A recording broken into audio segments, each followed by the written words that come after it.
There was this one that lived in an apartment next to me. She seemed like your typical run-of-the-mill neighbor.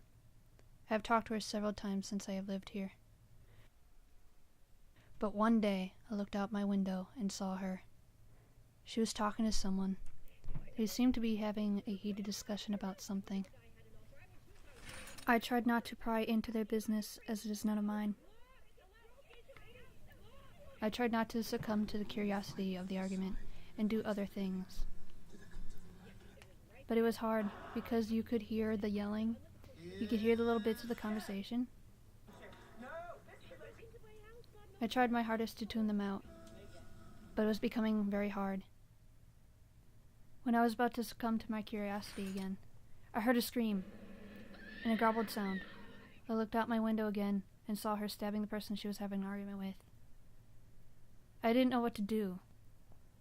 I was frozen for what seemed like forever, just staring out my window looking at her constantly stabbing this person. After what felt like forever, I ran to the phone and called the police to tell them what I saw. I would like to report that there's a murder that took place. I went back to the window to find that there was no trace of the body, but lots of blood. The woman must have moved it already.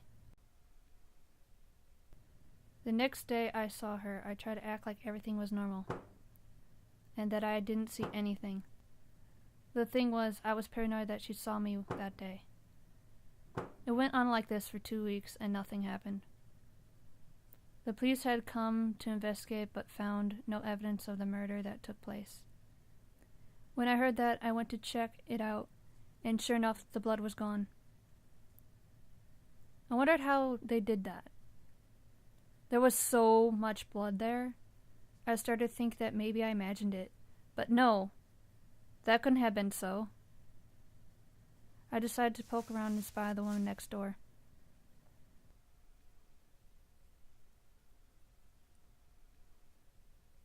I eventually found evidence that I was going to hand over to the police when she came out of nowhere and said that you have seen too much.